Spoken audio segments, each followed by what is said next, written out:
Hello and welcome to the Tillage Edge with me, Michael Hennessy. This is your regular update for all your tillage news and advice. Earlier in the year, the Tillage Edge visited a number of tillage farmers who were involved with the Signpost Farm programme to get an idea who the farmers are and how their farm is developing.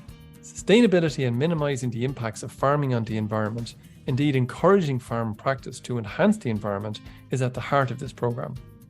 To date, we have visited farms in Tipperary, Wexford and Kildare, and today we'll visit Vincent Macken's farm in Meath with his advisor, Shane Kennedy. Gentlemen, you're both very welcome to the podcast. Vincent, can I come to you first? You're farming in Meath at the moment, but maybe you might give us an outline of your farm structure, what's owned, what's leased, and how fragmented your farm is. And finally, what sort of rotation are you running on your farm at the moment? Well, I'm farming a little over 200 acres. Most of it is owned. I own about 150. It's not that fragmented. All the land I farm, even the hire work or the crops I look after for guys, it's all within 2 miles. The rotation, the crops, I would say I used to be sort of a continuous cereal guy, but I'm moving away from that the last couple of years. Now I'm sort of in spring beans, winter wheat, winter barley, oilseed rape, and maybe winter wheat again. So that's the main things. I do work with a mate of mine. He has a 50-acre farm, and he gives me a good help when busy times. And in terms of your rotation you talked about there a second ago, is that something you're evolving around, or do you have something pretty fixed in your mind that, right, we're on a 7-year rotation or a 5-year rotation? It's in progress of forming an idea of what I want to do. The heavy ground up here is suited probably more to winter cropping. I'm tying with the idea of putting in some winter oats there.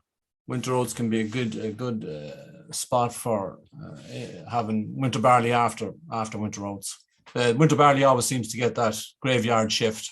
So no, it's not fixed, and I can't say I know exactly what I'm going to do. I have some ideas. Yes. Well, as they say, we learn a little every year, kind of thing. And you mentioned there you have quite heavy soils in your part of the world, and they're more. You mentioned they're more maybe suitable to winter crops. Do you have a handle on the fertility of those kind of soils as well? And I suppose really I'm thinking about the pH, the P's and K's type level in it, but also then, is that relatively okay then for spring cropping?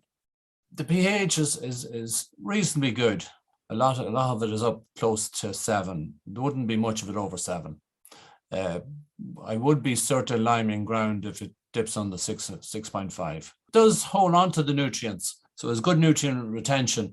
It holds on to the nitrogen and the P's, and of course it holds on to the water as well. So in wet weather you can get a lot of runoff. But this year suited great though. And given the fact that you mentioned that you have that very heavy soil and it can get runoff, I think am I right in saying you're in a min-till based system? How does that suit your system? Are you finding it difficult, or you kind of bedded in and it's going pretty well for you at the moment? There can be difficulties with it as regards if you get a very wet autumn, getting a crop sowed. But I suppose I've learned a bit of patience the last few years. I've made a few mistakes as well. If I don't get sowed, the spring cropping has done very well for me, which was surprising. I think maybe the weather pattern suited it because of the heavy ground. Ground seemed to dry up very quickly in the springtime the last few years.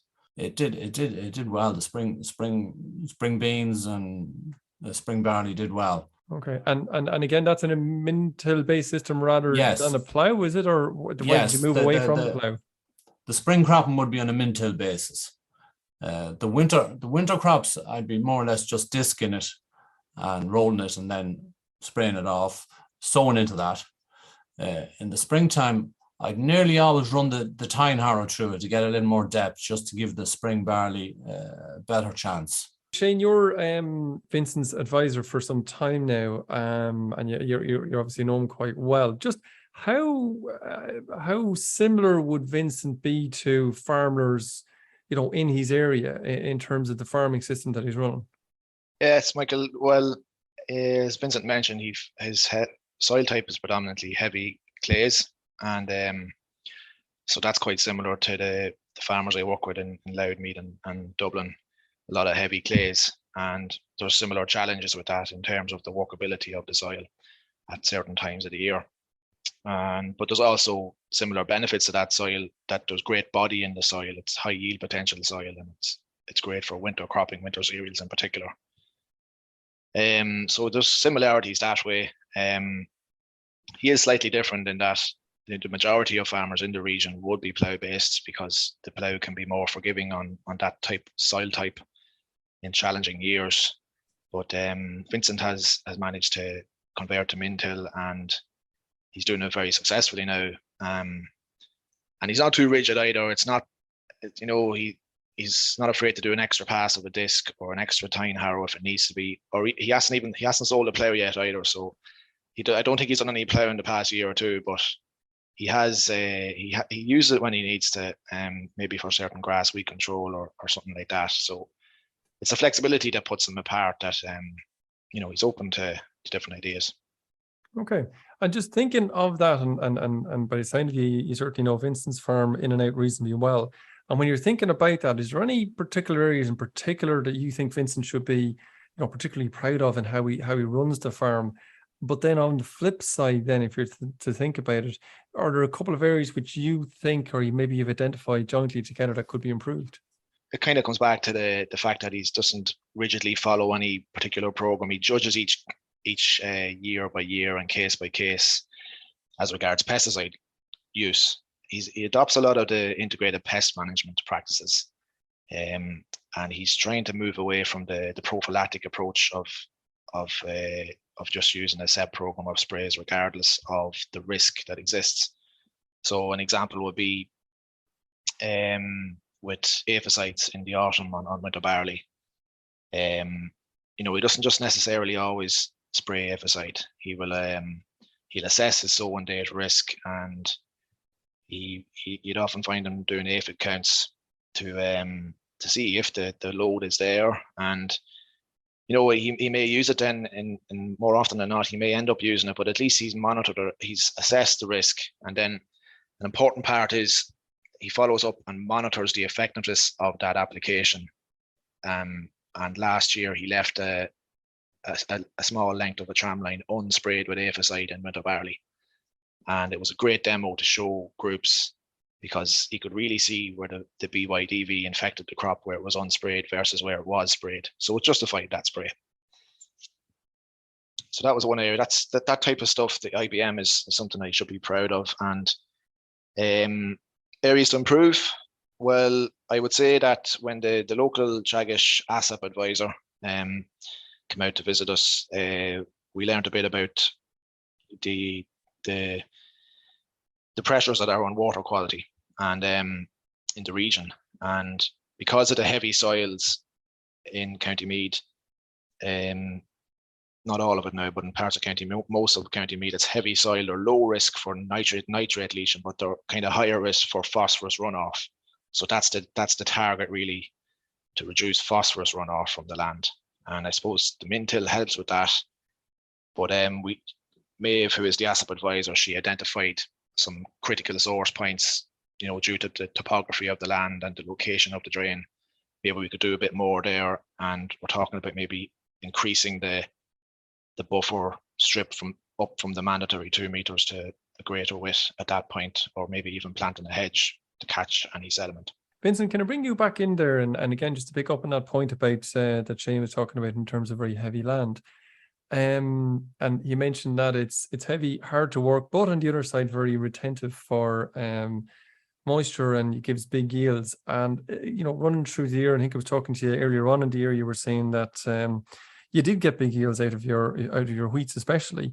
Do you, or are you tempted to maybe switch back a little bit more to growing wheat, given that you're getting big results?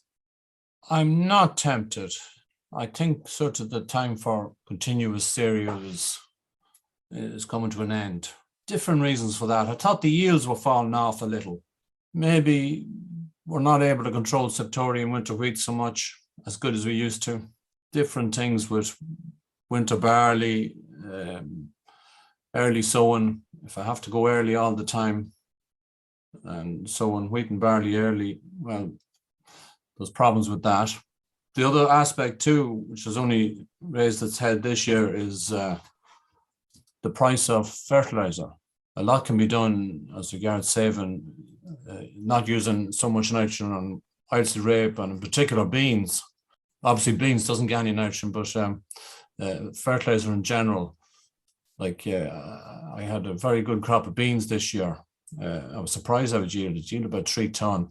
Wow. But what is more surprising when you do the figures on it as regards the amount of fertilizer that you have to use on, say, winter wheat, if some guys might be going up to 180 units, and comparing that with beans, that difference can be 250, 300 euro an acre. And then, of course, the wheat will carry nitrogen into the following crop as well.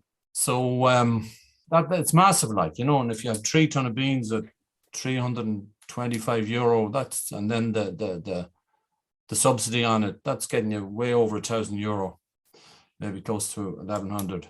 Now, I know you won't always get 3 ton, but if you add in the cost of nitrogen, let's say comparing the nitrogen usage and fertilizer usage to winter wheat, that's another 300 euro. So it's sort of, I didn't think it'd stack up, but it does stack up.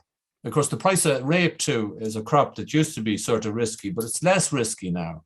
And the price seems to be good. So things have sort of gone against the continuous cereal side, and the break crops seem to be more feasible. And when you talk about those break crops, Vincent, oilseed rape or beans, does the ability to use alternative herbicides around grass weeds and that kind of thing come into your decision? I suppose, especially where, you know, min-till systems can, I suppose, or grass weeds can be more problematic in those systems. Yes, it can. We used to have a problem with bromes, but not really anymore. I think the spring cropping cured that problem, really. Maybe no matter what kind of rotation you have, maybe to have a spring crop in there somewhere is a good idea. As well as that, recently we've had a problem with Italian ryegrass, and can't get Axial to control it, can't get Pacifica to control it. So I think in that situation, the best option would be to go with oilseed rape, and hopefully Astrocare will do a job on it. It's not a massive problem, but it could get very much out of control. Yes, the grass weeds are a problem in min-till if you don't try and keep on top of them. Yes. Okay, so it's all part of the complex decision to keep including some of those break crops in there, including oilseed rape. Can I come, Vincent, just in terms of straw chopping? Have you availed of it at all in the last couple of years? Just thinking again about you know, increasing organic matters in your soils and that kind of thing. Did you avail of it, or is your market too good to do that? No, I did avail of it. I chopped about 50 acres of straw this year, winter wheat straw. The rape straw was chopped, and of course the bean straw was chopped. Before the price of fertilizer went up, like a good crop of wheat and straw, just the fertilizer value of it was probably worth about 25 euro. So that's shot up to maybe treble that. I'm not sure. And of course, the subsidy, 100 euro to chop it. But now there is a cost, especially those heavy crops of wheat and straw. They can be difficult to incorporate in, and you might need a bit more nitrogen the following year. Sure. But all in all, I think it's well worth chopping it. There's other benefits in, like as you were saying, organic matter, and maybe other little things that it helps the soil.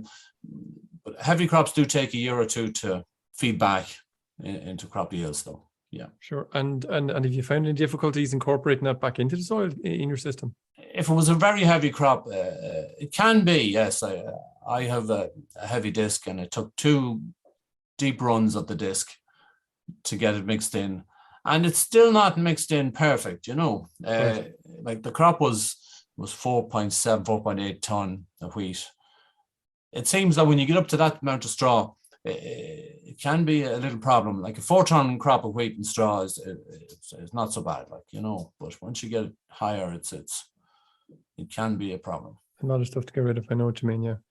Shane, can I bring you just back in for a second? In terms of Vincent's system that he's using, and you mentioned already the fact that he's very much involved in making decisions around integrated pest management and reducing what he can. But in terms of the overall system, how would you describe his system? A medium or a high input system, or what? How do you think that kind of fits? I would say he's probably in around a medium input system. Maybe kind of previously he was continuous cereals and it probably was a high input system, but now with the rotations and just kind of challenging generic recommendations that he does, he's got a good knowledge of chemistry and agronomy, and so there's always a good rationale behind what he uses. So I think he has moved more to a medium input system in terms of pesticides and fertilizer as well. And it wasn't hard to move to that anyway last year with the price of fertilizer.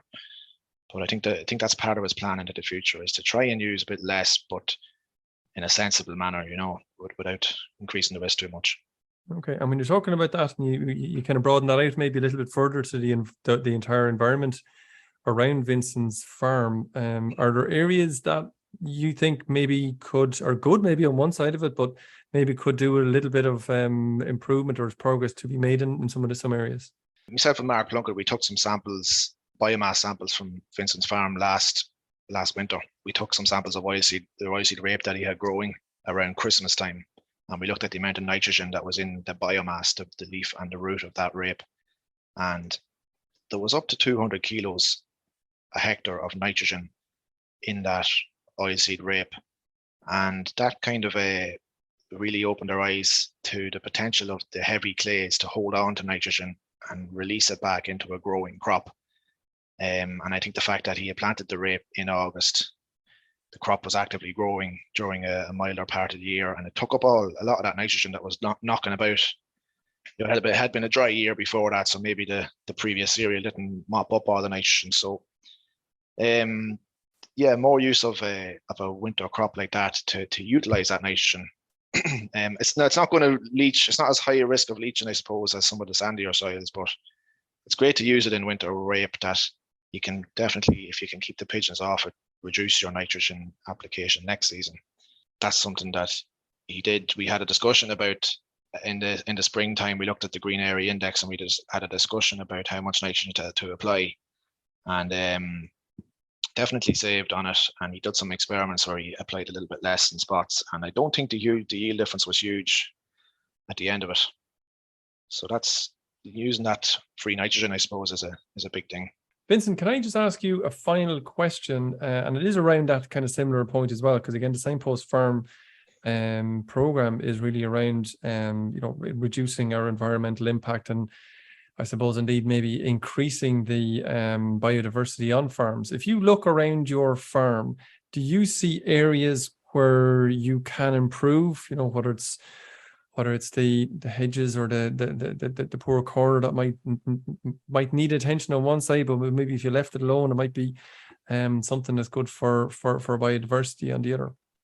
I suppose I do have an interest in soil as regards feeding the soil and trying to feed the biology in it with different cover crops and different things, and the straw chopping too. Feed that. Okay, so there's a number of areas you've kind of marked out in your head that you won't be idle anyway. There's lots of areas that you can work on and kind of work towards minimizing your impact and maximizing the overall health of your farm. Yes, I suppose, yes. And I'd be trying to, as regards the soil, I'd be doing as much as I can to hold on to what I have, even doing cover crops after winter barley, just to hold on to any nitrogen that might be there, and spraying off those cover crops, and that green matter can feed back into the soil over the winter and feed the soil bacterial, soil biology. Okay, that's great, Vincent. Listen, Vincent, thanks very much for your time. I'm really delighted you could join us, and look, we'll be back chatting to you in hopefully a few months' time again. And the same to you, Shane. Thanks very much for your time for joining us on the podcast. Thank you, Michael. Thank you. So that's it for this week, and my thanks to Vincent and Shane for joining me on the podcast. There are just a couple of areas I want to mention before I sign off today. In order to understand the aspects of the podcast which are most appealing and beneficial to you, I would greatly appreciate if you could take 3 to 4 minutes to complete the survey. The details of this are in the podcast notes. As mentioned in previous podcasts, the Crops Forum is on today, Thursday, September the 8th in the Killishy Hotel, Naas. If you're planning to attend, please register at teagasc.ie/events. And if you missed the event, you can catch up on the Teagasc YouTube channel at youtube.com/Teagasc Crops. Finally, don't forget, if you enjoyed the podcast and recommend it to a friend or colleague, and as always, review and follow on Apple Podcast or Spotify so you never miss an episode. And for more information, go to teagasc.ie. I'm Michael Hennessy. Thanks for listening, and I'll be back next week with more tillage news and advice.